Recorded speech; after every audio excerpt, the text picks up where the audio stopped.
Now, transformation is in the air, and from being in the air, it has now become a bedrock for businesses who want to stay continually relevant.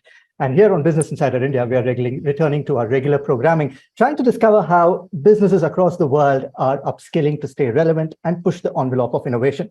Welcome back. This is Manufacturing Transformation, powering up the Industry 4.0 through learning that works. And today, our focus is on the manufacturing sector. Joining us in this conversation, we have Yashwant Kumar Kini, the head of HR for Daimler India. Yashwant, thanks for joining us today. Hi, thank you so much for inviting. Hello all, nice to be here, excited. Thanks, Yashwant. And please join me in welcoming from Adani Wilmar, our CHRO, Siddhartha Ghosh. Hi, Siddhartha. Hi, thank you very much for giving this chance. I'm overwhelmed. Thank you. And from DCM Shriram, we have the Vice President of HR and Head of the Group Learning, Hamid Jung. Hi, Hamid. Thank you very much, Ashwin. And, it's always a pleasure being here. Thank you so much. Thank you. We have Manmeet Singh, the Deputy CHRO for Hindustan Zinc. Thanks, Ashwin. Thanks for having me here. Excited to be part of the group. Thanks, Manmeet. We have Krishnan Subramaniam, the Senior Vice President at Hindalco. Hi, Krishnan. Hey, Ashwin. Thanks so much for inviting me. It's a pleasure to be here. Likewise. And welcome back, Dalit Krishnan, the Managing Director for Enterprise for India and the ANZ markets for Coursera. Thanks, Ashwin. Always love the energy you bring in. So looking forward to today's as well. Likewise, Dallas. Now, industrial revolution is really here. That is something that we all completely agree. Industry 4.0 is something that is keeping people awake in a good way and keeping people awake with challenges as to how they're going to tackle it. There's more data, there's more connectivity, and essentially all the elements that you would have never assumed would be in the manufacturing space is upon us right now. Tech is at the center. How is talent really coping up, and what is the role of talent at this point of time? Yashwant? Great. Let me break this down into two parts. One is that important, which is Industry 4.0? The answer is definitely yes. I look at the entire talent landscape into two forms, right? One is possibly the strategic part of it, which is leadership, digital leadership, and the second possibly is the digital talent. On the first part, we need good leaders who can navigate through the digital landscape better. And in the second part, we need more and more skilled as well as extremely experts in their particular domain. I think this is a challenge and an opportunity, if you really ask. Thanks, Yashwant. Hamid, how are you thinking through this? Ashwin, this is a very interesting point, right? And a lot of thought has got into it over several years. Now, how do I see it? I think a couple of things, right? One, just to add to what Yashwant just said, look, there are two aspects to this. One is the digital upskilling, right? As far as talent is concerned. Now, I would say the more technology, as technology becomes, more and more advanced, right? So it's not read and write now. I think it's just about more and more about technology. And that's like basic, there. Now, as you advanced more and more of technology, I think simultaneously, you need more and more of people skills, right? Like just as the way you have more internet advancing, at the same time you need more of those values, right, coming in, because you can misuse those things. So like technology advances on one pillar, the other pillar has to be human skills. So even if you have digital first, it has to be human centered digital first, because there'll be a lot of resistance otherwise, and cultures fail, right? If cultures fail, technologies fail. Now, so that's one aspect. So as more and more technology progresses, you actually have to have more and more human skills, which is more and more emotional intelligence, more and more creativity, more and more collaboration skills, more and more abilities to network and manage stakeholders, etc. So I think that needs to keep up pace. Second aspect of it, like I mentioned, one, you have to constantly upgrade yourself as your talent is concerned. A lot of reports on this, like UNESCO, UN, etc. Number two, and I think more importantly, apart from upgrading, is to constantly reskill yourself. And upskill and reskill can actually be two things. And both of them, again, like I said, technical skills with human skills, and upskilling with reskilling has to be a continuous process. That's my 2 cents on this one. Thanks, Amit. You used the word culture, and I remember in one of our earlier discussions, perhaps in January, we had one of the leaders who said that the single biggest problem I'm trying to tackle is to build in a culture that will automatically get people to want to do better and learn better and upskill. And that's interesting that you brought that word back up again. Krishnan, your thoughts on this? Hey, Ashwin. So, for me, there are 2 points. Number one is while we are talking about digitalization and information and overload, etc.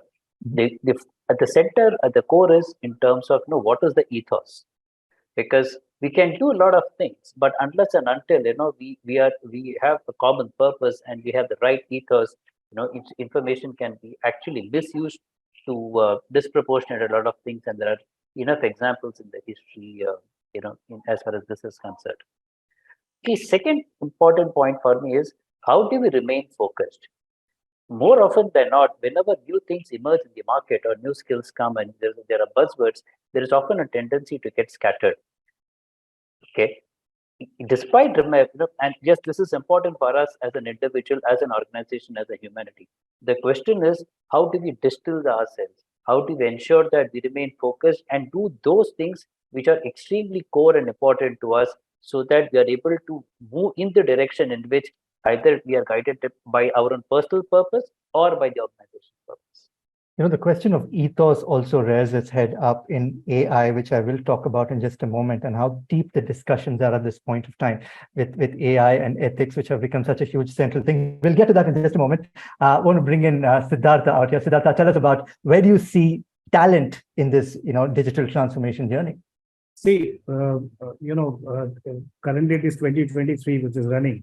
Another 6-7 years, the India is going to catch up 150 crore population, right? Yep. So India is the place which is showing the growth story. Wherever you see, you will find only India, India, and India.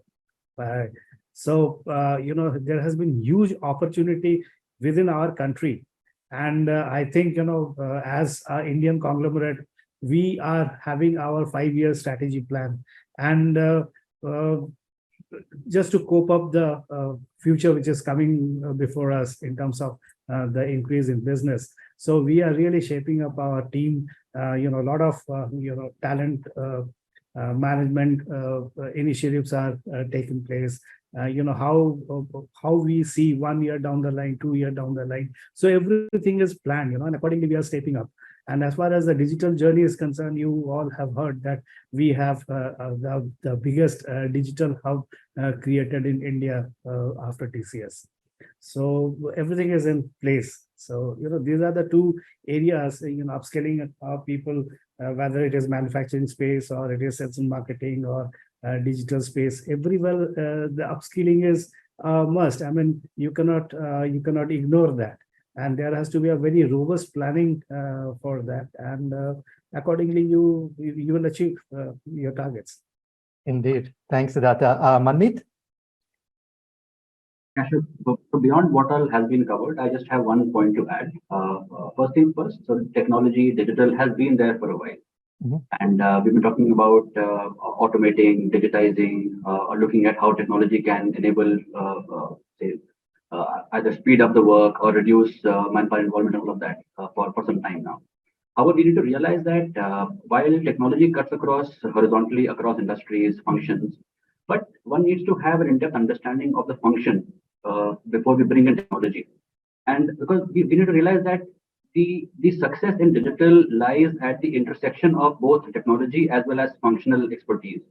So all our functional users, experts, leaders need to be upskilled on digital.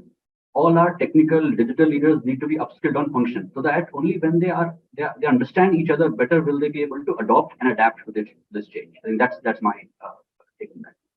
Thanks, Manmeet. Now, Dallas, before I get your opening thoughts, we had Siddhartha who just said that he works on a 5-year, plan. From an edtech space, is 5 years a plan that you can work in, or do you have to start working on 3-month, 6-month plans because there is no pause in your space? Yeah.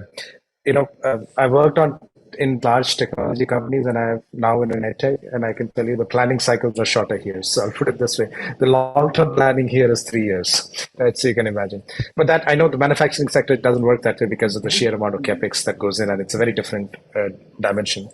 And incidentally, this last week Friday, I was at a steel plant, which almost runs a city, right? So you can imagine, and we were. While we were talking about today's programs, today's skills, and the work that we were doing with them, one of the aspects of that executive review was where the customer came up and said, "You know what, Dallas, we did a 2035 plan, which was a few months back. And out of the 2035 plan, they actually shared with us a list of skills that came from each of the individual functions, right? And the individual functions, to Manmeet's point, were something as simple, this was a steel plant, so it had actually the blast furnace team, the manufacturing team, the plant team, all the way to a township planning team, right? So you can imagine it had a wide variety of functions that were there. And every single one of them had noted down what are the things that are emerging that will change the kind of jobs that they will do, and hence what will be the new skills that will be required. And the only common theme, I would put it this way, were digital skills, right? I heard certain things that I didn't know about steel making in that day, in certain new technologies, which actually crunches a complex steel making process by taking a one entire process internally and then reduces the carbon dioxide emission by 50%, right? So there was an ESG dimension to it in terms of how it was being driven, but the underneath that was how technology was being imbued into every single function, right? AI, ML, IoT. IoT was, talked of as Internet of Things to Internet of Everything, right? So you name it, it was there in that list, and this came from functional leaders who were looking at the organization 10 years forward. Yeah, but to your point, maybe in net summary, the way I think some of the wonderful points that people made, there is a strong element of digitization, digital skills that is prevalent across functions, across companies, and I could definitely see manufacturing probably has about 1.5x more higher adoption of digital skills today than other sectors, right? Manufacturing actually is ahead of many other industries today.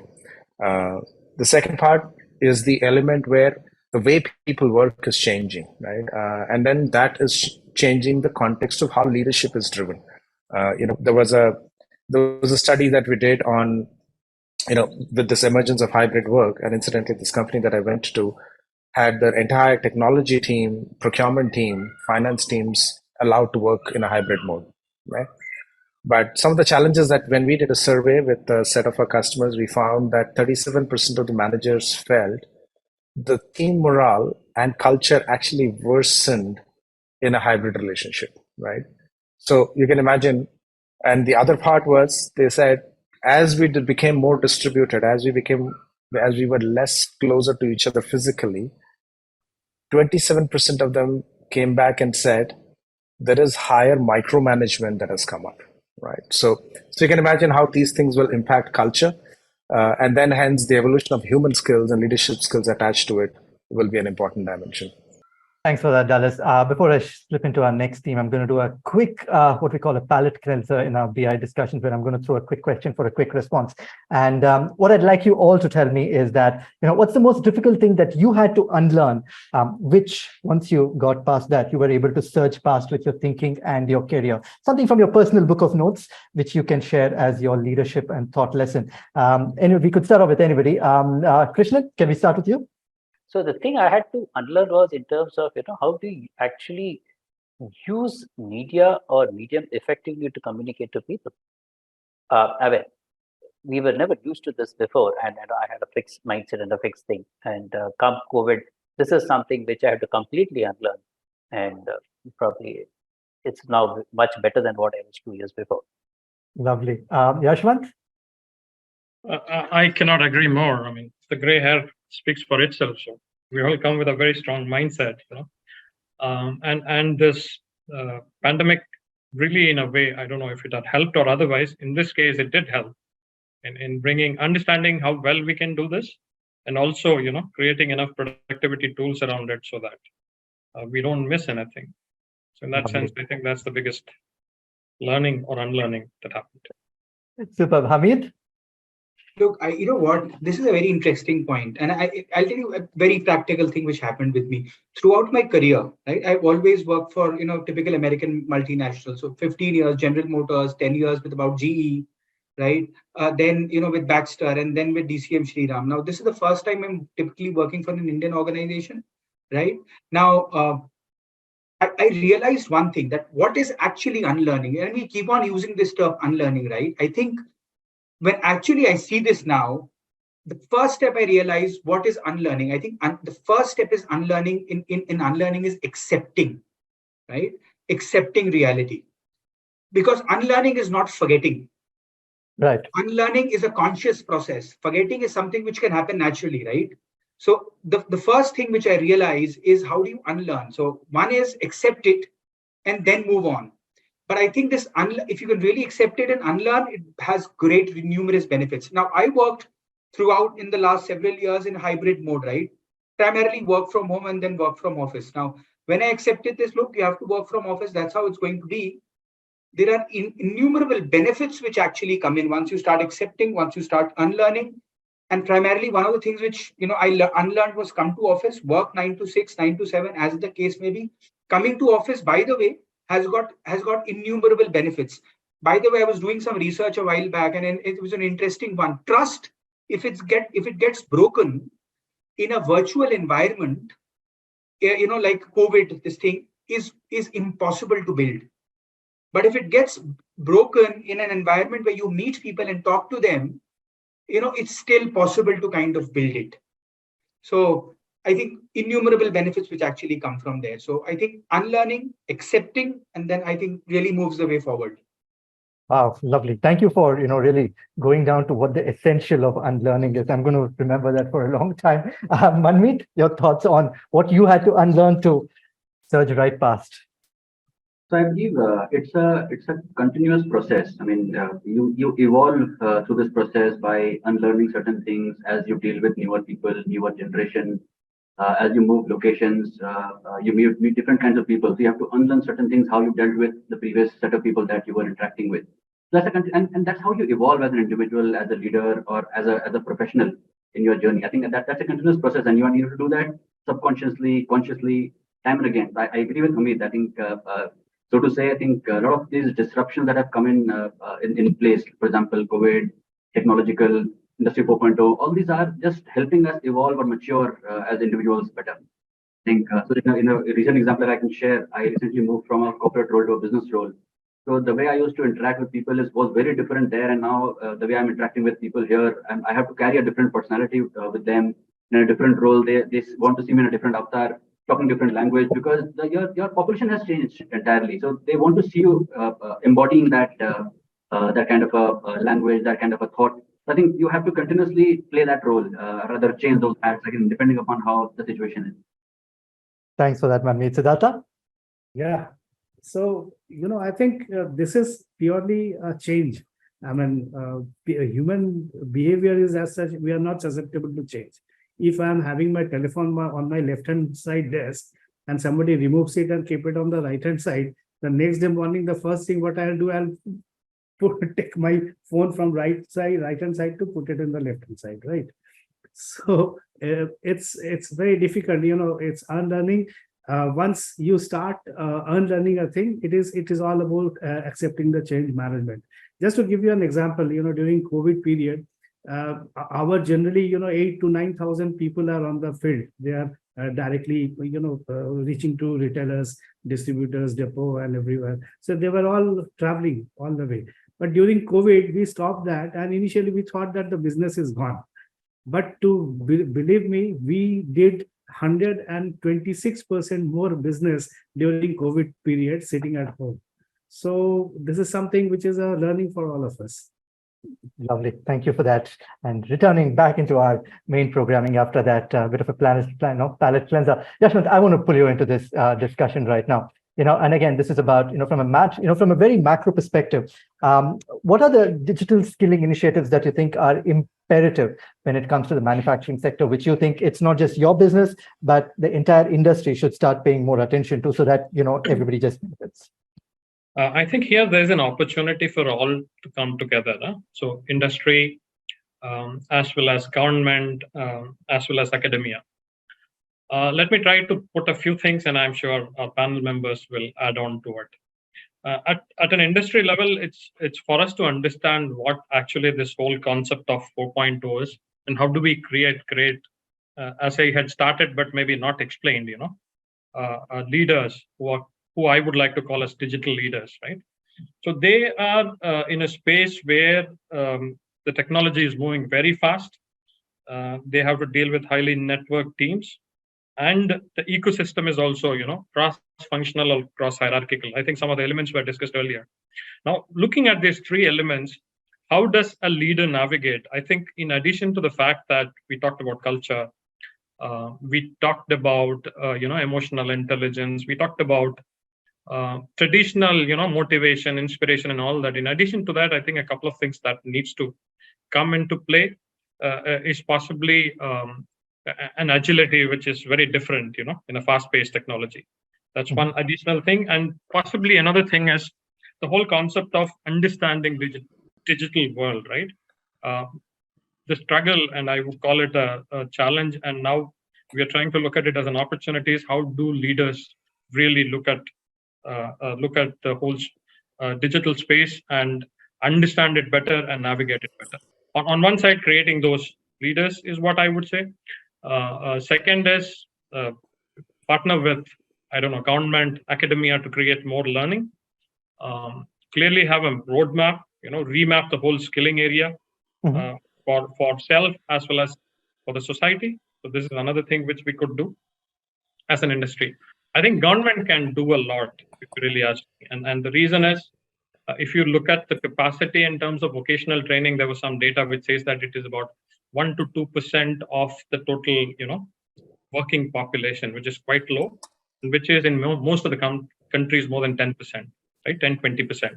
And therefore, that's one area. Second is also creating public-private partnerships, funding and doing more, in that sphere. Large-scale skilling initiatives like Skill India, right? These are some of the things which I think government can do. And academia obviously can benefit a lot by creating better curriculum, right? Quality teachings, and so on and so forth. Let me park myself here so that others can contribute to this conversation. Thanks, Yashwant. Hamid, would you like to join us on this one, please? Two things primarily. One is, and this is, I really, I'm passionate about speaking on this one. One is, if you see, look, and linked to your first question here, look, talent is abundant. Okay. Unlike what people say is, there is a dearth of talent and all that. Look, I would say talent is abundant. And we have stories and examples to narrate that. In GE, we did I remember doing a mass outsourcing thing, and we gave that project to, we had to reduce the weight of the engines, and we gave that project to marquee people in Stanford, Yale. No solution came across. We crowdsourced it outside to the entire world. The solution to that, high-end aviation problem comes from, and you can read that on Google, from a motor mechanic, a diploma in engineering from Salatiga, and we don't know where Salatiga is. It's a place in central Indonesia near Java, right? So a motor mechanic guy. So I would say talent is abundant. Number two, intelligence is a commodity, right? You can buy a lot of it. A lot of upskilling initiatives happening. What will really differentiate going ahead people will be leadership abilities.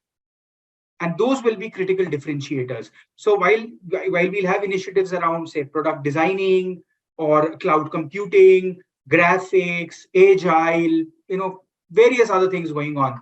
But what will really differentiate tomorrow's, I would say again, because technologies can change overnight. Cultures don't. Human beings don't. But technologies can change.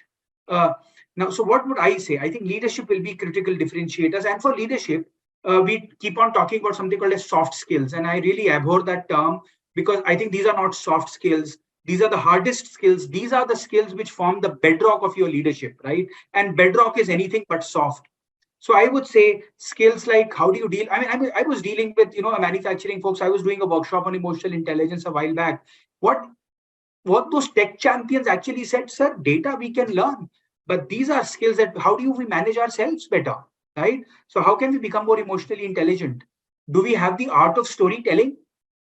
Do we know that? Because that's how the human brain is programmed for, thousands of years. Can we collaborate better with other people, especially in a time where your attention spans are going down, where focus is extremely important? So I think these are the skills which will again be relevant. I mean, influencing is a skill which was relevant in perhaps 2000, right? Or earlier than that. And influencing, I would say, or influencing without authority will be an important skill perhaps in 2035 as well. So these are the skills which will be the critical differentiator even tomorrow. And I think we need to really pay attention to it as they deserve. Again, digital skill is a life skill, and these are those skills which actually sustain that life. Fascinating. Dallas, I just want to pull you into this, just to add on to what Hamid was talking about as to the hardest skills are the soft skills. And generally from a skilling perspective, how should organizations align themselves so that they can attain upskilling success? What kind of considerations that should they do so that anything that you might give a partner or any initiative that they roll out themselves is going to achieve the goals that they're looking for? Thanks. Really interesting set of inputs. So thank you. Thank you, Hamid. Thank you, Yash. Maybe a couple of perspectives here, and I'll push it into two dimensions, right? One is in the context of where does skilling come into the picture, right? And typically, one thing that we have found across in our discussions with customers now is that everybody realizes that you can't buy your skills and make progress. So talent development and skilling, reskilling, upskilling is inbuilt into the culture of most organizations. If that being said, how do you deploy this, right? So that's where there are contexts that have started emerging, where one is in this ever-changing world, and there is so much of complexity in the work that is emerging.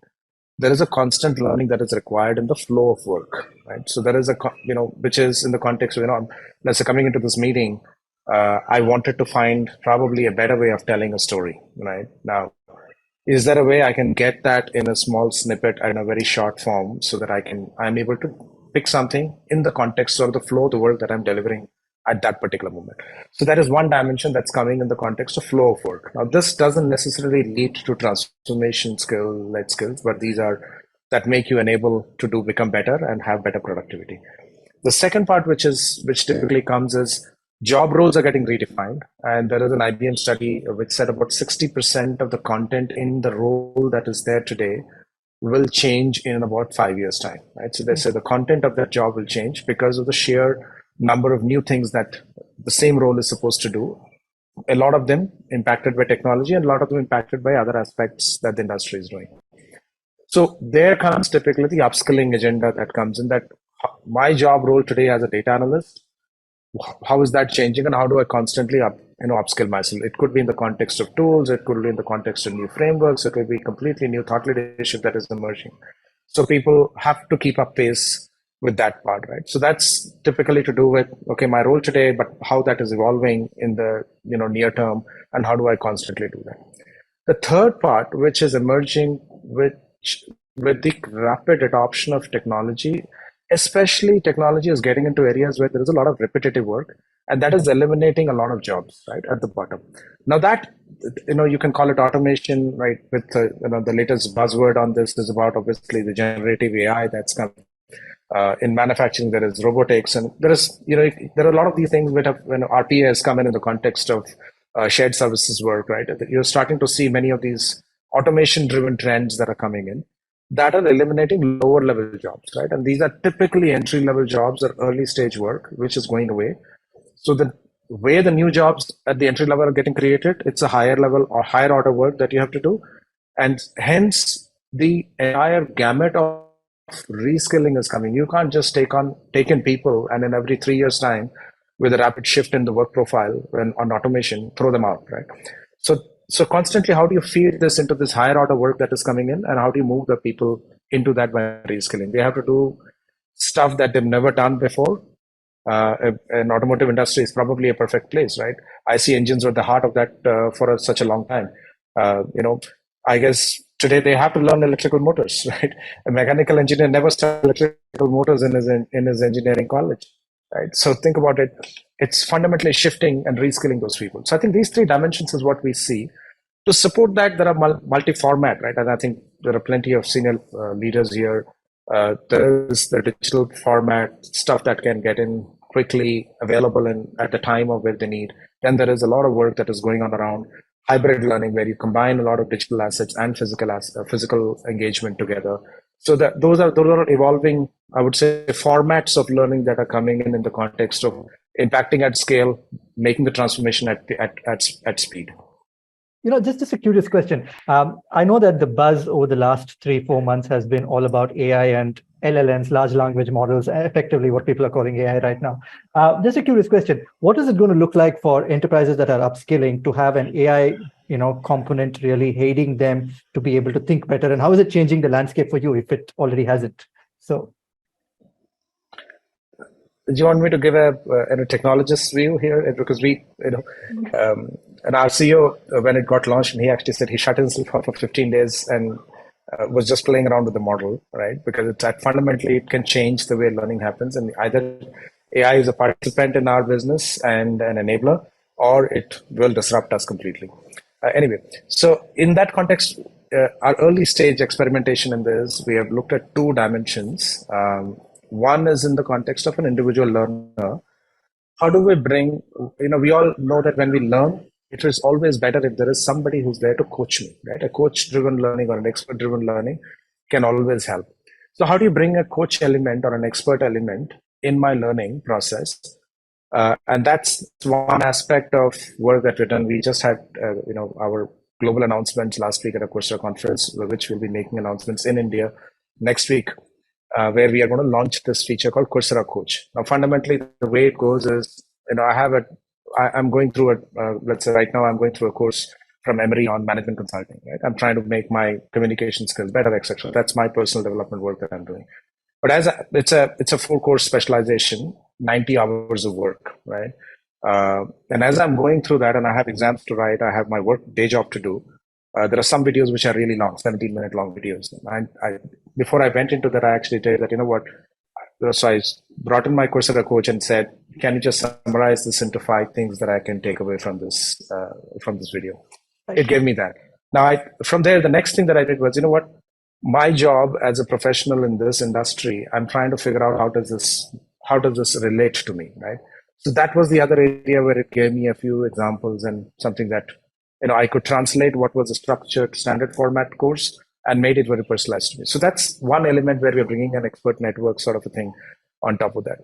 The second one, which we are working with learning administrators mainly, is the context of how do you create courses which are very customized to you. Now, here I used a standard format context, and as a learner, I was learning. The other is for the course administrator to create content which are based on a use case or a purpose, and create my own from this large plethora of course catalog and an expert-driven content that a platform like Coursera gives. And many of them, all the platforms, when you have a credentialed content, that unlike a chat GPT, which may pick up data which may not be authenticated, but if you work on if you use the same model on an expert-driven content, which is what is there in a platform like ours, 10,000 plus videos, I don't know how many hours of content, and all of it credentialed and provided to you. How can I take those and create my own videos, right? How can I create my own, we call it the course builder. So that's the other element. So these are two things that we have seen immediately that we're trying to do. I'm sure there are other use cases that have emerged. The other areas which are, translation and other stuff, which are more operational in nature. But these are, I would say, learner-centric, where I feel learner and L&D-centric stuff, which we are very excited about how these will transform. Of course, finally, it has to be deployed. We'll have to see how learners' behavior, shifts, right? We would like to see higher engagement. So those are the data points that we're waiting for now. And I also keep hearing noise about things that people are now saying large behavior models, now that you'll have access to a lot more data to be able to understand what is happening. And I'm trying to still wrap my head around that and trying to understand, okay, what is that happening and how is that going to change us? But anyway, fun times ahead. I'd like to talk about upskilling with freshers and how you managed to tackle that during the pandemic time. But before we get there, one quick insight as to how you yourself are managing the world of your personal upskilling. And something to essentially an extension of a discussion that we've been having right now is that how do you, study during, when you're already doing a job? Now, if I could have all of you come in with a quick input as to how did you craft your mindset so that you could be upskilling while still maintaining your focus on your, on your profession? Manmeet? I'll pick up from a point from Dallas's comment where and in fact we met a few months back and we were discussing this aspect as well. It is very difficult to find time to look at the entire content in detail, spend that, even if you are interested, even if you are inclined, it's very difficult to find that time these days. So bite-sized content is very much relevant.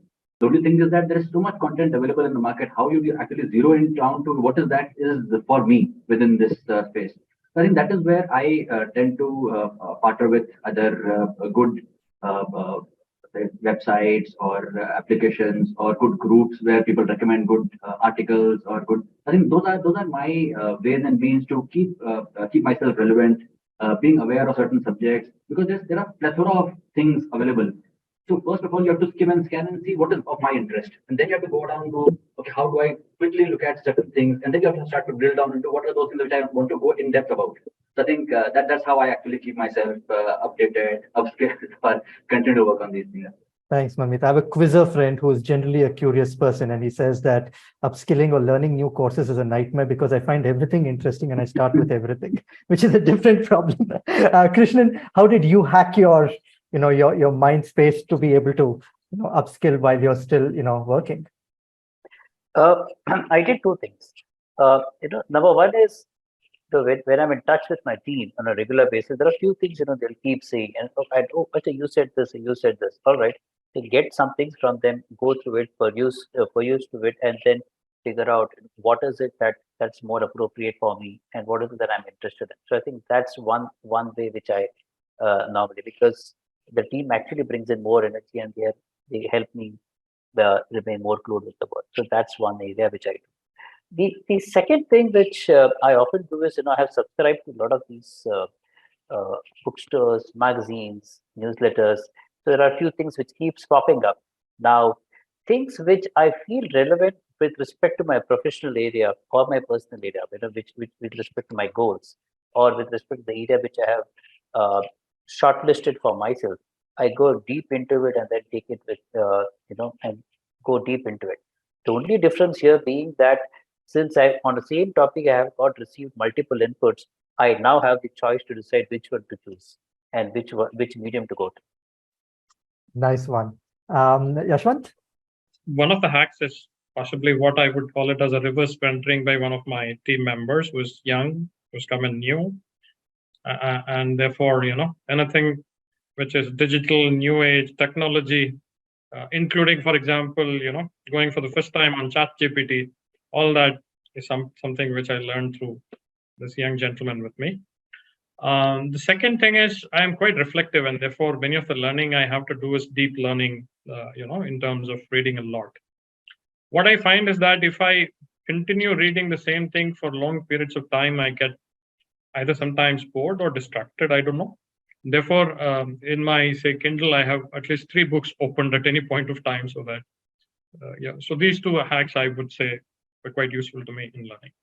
Nice one. Hamid? Well, interesting one, by the way. So a couple of things. How do I keep myself, upgraded and all? I think it's essential, perhaps in my role as well as the group L&D head, because if I don't learn, how can I ensure that others learn, right? If I am poor, how can I help, the poor? If I am not well, how can I help, people who are unhealthy? Put your or mask well? before others' masks. Exactly. So that's the one. So a couple of things. One, of course, I spend at least an hour reading every day. Right, every day. So right now, in fact, if you see, there's one thing here, which is how do you create a future ready organization, which was kind of going through, and I have a couple of them, by the way. So since I've come into a family business, so I want to understand the dynamics of family business, a couple of things there as well to unlearn, accept, and all that stuff, right? So that's one. I'm also doing my PhD. So that keeps me the corporate world is a lot about relevance, right, which is extremely important, but the academic world is a lot about rigor. And I think that rigor and relevance need to come together to create a great blend. So I think all of us need to add a lot of rigor. The third one I think I do a lot is to teach, because I would say teaching is the best form of learning. So as much as I can teach, as much as we can partake in such conversation, that really helps us to kind of upgrade ourselves and understand cutting edge. So that's the third thing. And of course, like a lot of people mentioned, read and reflect. And finally, because we hire a lot of young talent, right? Now, these young talent, the Gen Y especially, define a lot of what is happening cutting edge far as technology is concerned. So I typically want to spend a lot of time. So when I teach them a particular course, I also spend 20 minutes from them or 25 minutes from them to understand what's happening in their front as far as latest technological developments are concerned. So I think an amalgamation of all of them actually help. So it's all about what Thomas Friedman would say, SDML, self-directed micro learnings. As much as they are, the more enriched you feel. Fascinating. Dallas, how many courses per month is your checklist? Yeah, as you know, you have to dog food your own product anyway, right? So yeah, I love what, I have a curious mind, so I like to go through my catalog. So I do a lot of. I have an idea because when I go in front of Krishnan, if I have to talk to him and sound intelligent, I at least have to tell him a few things that he hasn't heard. So yeah. So but anyway, but a lot of the context, be it reading, teaching, mentoring, I think these are something that has been very natural for me over the years, and especially reverse mentoring. And I found it very, very, very useful because when youngsters are my mentees, I use that as a process to learn about sometimes the work that they do, the work that I had never done, but they are probably doing because the work has changed from that time. So you're almost always learning. There was a time when I had about 64 people who I was mentoring, right? And then I always made it a relationship where it was a two-way process. But more importantly, I think off late now, in having come into Coursera, there was one of the, we started experimenting with a few platforms, features, right? And that was something that I started dogfooding myself. We have two things, we call it level sets and skill sets. So as I reflect on my role, I looked at for a role with a general manager, with a business leadership role, I looked at the kind of skills that would be relevant to me. So it gave me a bunch of skills that I should know. And intuitively, I would believe with my 27 years in the industry, I was above par, above the scale that the company had set. So I actually thought, you know what, I will be above the par of what the company's standards are. So I took a set of those level set exams, and then I realized that I was actually poor in a few of them. Right? So once I knew that, so that's putting a structure to it. When we think of executive leadership, I would think you bring intuition into problem solving and critical thinking a lot more and try to solve those. But when I went to structured problem solving and structured build of critical thinking, I realized there are actually tools available which I never had used. That it was not something that was part of my repertoire of skills. I realized that those were areas that were my weak points. So that was, to the point I was talking about this course in management consulting that I picked up from Emory was actually to build that skill area because it came through that level set, told me that this is Dallas, these are the two areas that you need to build additional skills on. While your overall skills are intermediate plus, but these two skill areas you are below the bare minimum in terms of structured problem solving, and that led me to picking up. Of course, the platform is an AI-led feature. It gave me a set of recommendations. That's how I landed into the Emory course, and then I moved forward. So that's the in some ways I'm trying to subtly sell my product here, but quite honestly, it helped me level set myself, looked at a set of the platforms, and then my catalog. If at the end of this program, if someone wants to take a look at how that looks like for me, I'd love to show it because it has helped me definitely for sure as a learner. Lovely. Thanks for that, Manmeet. Thanks for that, Dallas. I'm going to come to you on this question, and I think I should be taking about at best another 15 minutes of your time. Manmeet, talk to us about how you re-engineered processes and rethought, especially during the pandemic, and you had to onboard and you're building newer skill sets. Talk to us about some of the more innovative / challenging things that you embarked on. So while there are two things which I want to highlight here. First thing is that mining as an industry has been a laggard in terms of adopting digital technology. Having said that, Hindustan Zinc also has one of the most mechanized mine in one of the remote locations in the river. But having said that, we have another mine which is non-mechanized as well. So what I'm going to show is that we have a variety of mines where one is non-mechanized, completely labor intensive, one is highly mechanized, which is one of the most mechanized mines in the country. We're really inspired by that, and we're trying to further it even more. Now, when we have more people joining us, the first thing that we want them to understand is that how we want to have digital in everything that we do. Because we have to realize one fact that human beings get used to pain, and they don't realize that they need a change. You need somebody to come in fresh, to challenge the status quo and tell them probably, can this be done in a better way? Can this be changed in a certain manner? So you need people to have that mindset, have that thought process. So when the newer generation joins us, we tend to coach them specifically on this area and want them to realize that everything that we do has to be with a digital mindset. we have been operating for many decades. A lot of data is available, a lot of learnings are available, a lot of experts are available with us. We tend to hire a lot of expats as well who support us in other digitalization and various other things in the mining or manufacturing setup. So this newer generation helps us a lot in actually challenging us the way we do things. And because even culturally, it's very difficult to adapt or to make them realize, make the existing people realize who've been doing a certain thing for over say 2 decades in a certain manner.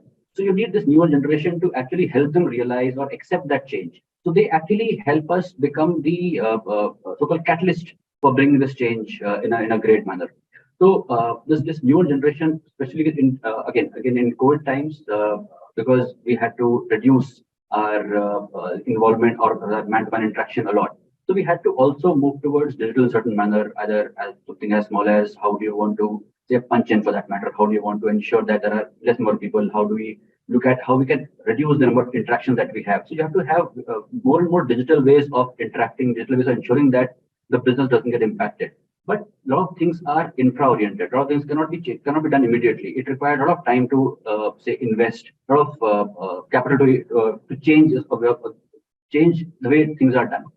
So these newer people also bring a lot of new thoughts in how we can bring about those changes in a manner where it definitely helps us upskill ourselves and upgrade ourselves to align with the business goals as well.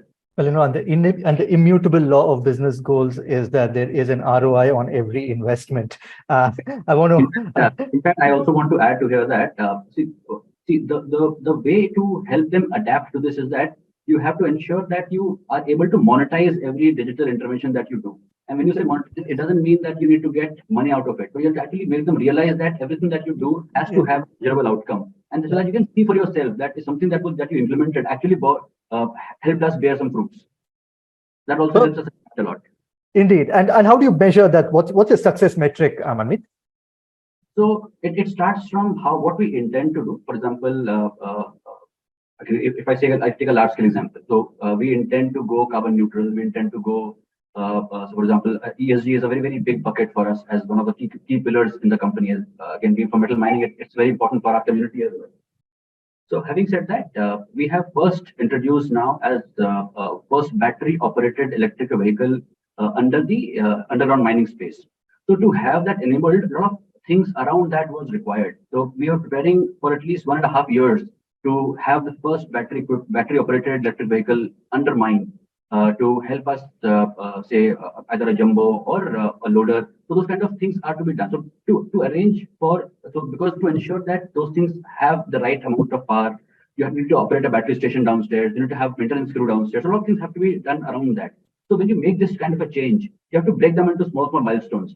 So every completion of milestone is your achievement, is your ROI. So have you been able to achieve that? Because if my BEV is coming at the end of say April 23, then I need to prepare those things with those milestones in advance. So I think those are our ROIs. I think if we are able to achieve them, that is how we set our reward strategies as well. That's how we set our incentive strategies as well. Because if we are able to achieve those, so sometimes timeline is the ROI, sometimes completion is the ROI, sometimes actually turning it around is the ROI. So again, that's how it is. I saw Yashwant nodding. Yashwant, talk to us. Fundamentally, what we're talking about is that how do you measure the success of absolutely anything that you deploy when it comes to upskilling or retraining? How do you measure it? I think fundamentally it is business impact. Nothing very different from what Manmeet said. If you're not able to impact that, it is of no use.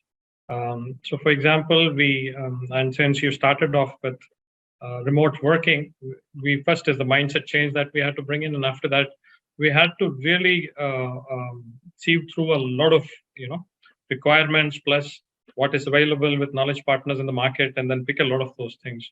Say, for example, productivity tools and collaboration tools for R&D, right? We pick that up. Finally, it has to translate into results in terms of better products, better timings, reaching them within the right quality gates, and so on and so forth. So for us, it's always have been like that. One is definitely better impact. Second is, of course, how did it help engage the people? That's also an important thing. It's not something that we do only for productivity, which is important, but also people should be engaged enough, and hopefully we are able to retain them more. So this is also a metric which we look at, especially in the field of learning and development. Thanks, Yashwant. Krishnan? So ours is a continuous industry, and therefore, especially during COVID times, became all the more a challenge because we can't shut down the moment we shut down. If you have to restart, it takes not only months, it also, Yeah. the hundreds of crores, which is lost in the process. So there are few challenges and a few things which we tackled. Number one is the first and foremost is the mindset of people. The learning will come later. It's first the mindset of people to say, are you ready to take on this challenge? Are you ready to take this up? Uh, Things are changed outside, but we are with you. So it's about the mindset, it's about the comfort. The second aspect that we actually also focused upon is about a softer but most important thing, which is human skills and human relations and human touch. Once we took care of these two basics, other things became pretty easy for us. Now, when it came to some of the hard skills, so for example, we did use say AR, VR, mean, in terms of how was aluminum manufactured, or how was current generated, or how was the smelting process done. So there are detailed AR, VR courses or curriculums that we ended up creating, and of course, Coursera and Skillshare were a large partner as far as curating some of these courses and communicating and getting it ensured that the employees to make the most use of it. And of course, finally, and this also gave us an opportunity to try out a few things, new things in terms of how can we become the world's most sustainable aluminum manufacturing company. So we went out doing achieving those goals as well. And in fact, the last 2 years, DJSI has certified us as Hindalco being the world's most sustainable aluminum manufacturing company. Actually, the birth of it took 2 years or 3 years during COVID time as well. So these are some aspects which we used both in terms of mindset, uh, the human touch, and finally the skill sets which are used in order to achieve the larger organization goals. Thanks, Krishnan. Hamid, your thoughts on the ROI?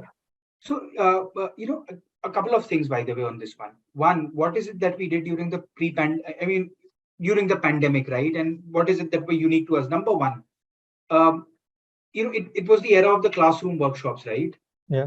I mean, how do you kind of take everything virtual, and how do you ensure that your people are engaged? In a very quick span of time, the entire L&D was so geared up. That was really quick turnaround, right? We almost had about 30 courses running in an organization. I mean, this is something which was during my pandemic time, so I can perhaps talk about it. All the courses were actually taken online very quickly. Now, how do you really engage people? That's one challenge. Number two, what we actually did was, and again, brass tacks, we had a lot of workshops for our people managers, because this was the time when the people managers had to be empathetic with their people. So how do you, so this was a black swan event, right? The world perhaps would never be the same again. How do you lead in times of crisis?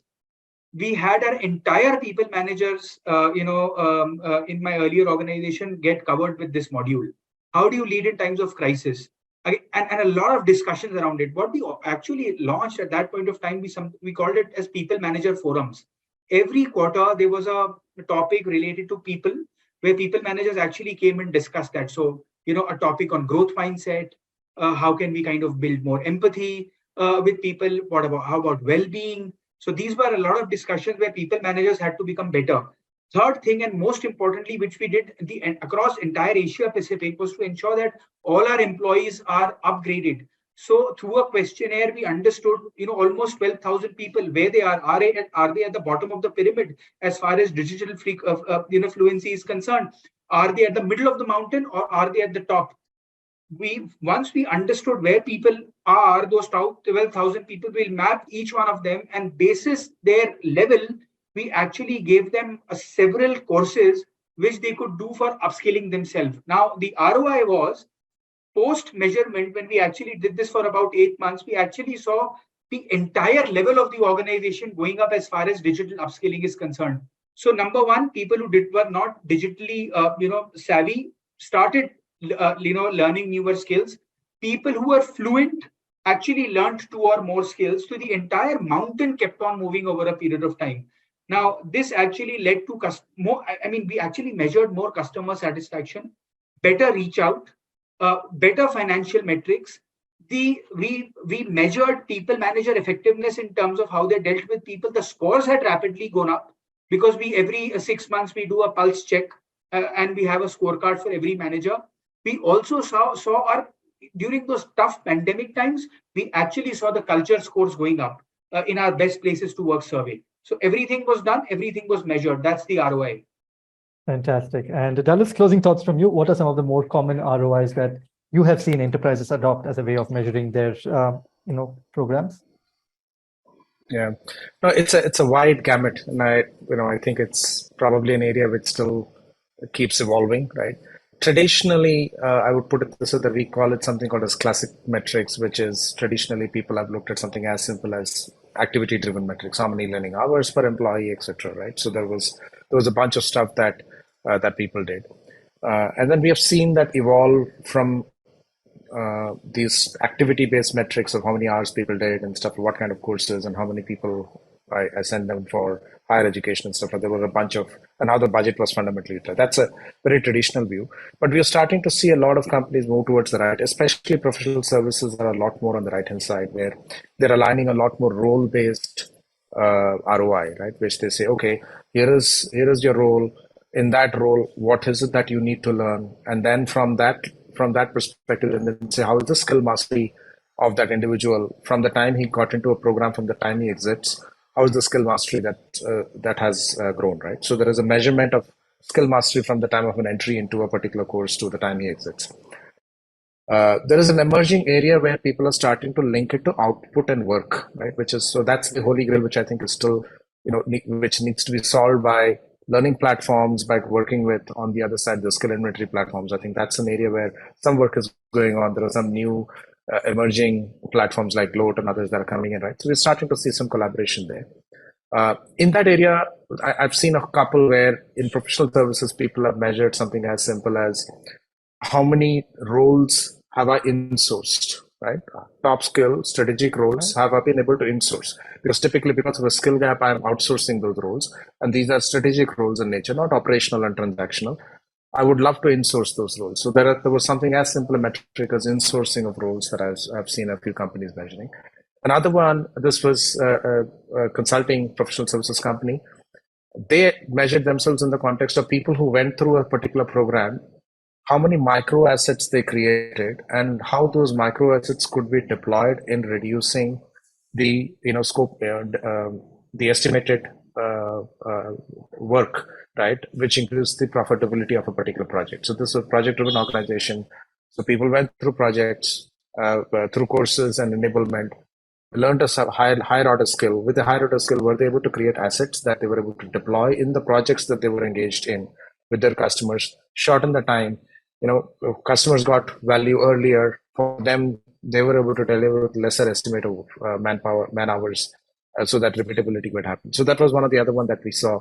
And this company had about almost, in a span of 6 months, 300 assets that came from the team that went through the programs which got deployed, right? So we're seeing that gamut where linking the learning to outcome. I think that's an emerging area that is coming in. Today, there is skill measurement, there are assessments, there are tools that are available to say, yeah, this is how your trajectory is. But okay, now that you have the trajectory, can you tell me how did the work improve, right? So that's the area that is still evolving. Fascinating. I mean, I'd blocked about 45 minutes of your calendar, but we've shot past the time. But thank you so much for those wonderful, wonderful insights that came from all of you to help me understand how you're really thinking about upskilling and what's really happening on the ground. We read a lot about upskilling, but only after we have conversations with you, from a Business Insider perspective, do we understand the nuances of how each of you are thinking to be able to make a substantial change that can push the entire industry's needle ahead. It's been an absolute pleasure and delight to have you all join us here on Business Insider India. Yashwant, Hamid, Manmeet, Krishnan, Dallas, and also to Siddhartha. Thank you all for joining us here on Business Insider India in our discussion here today on manufacturing transformation, powering up for Industry 4.0 through learning that works. And I'm going to hope that I'll be able to have you all back on the channel to learn more about how you're thinking very, very soon. On that note, thank you again for joining us and have a great day ahead. Thank you. Thank you, Ashwin. Thank you so much. Always wonderful the way you run this.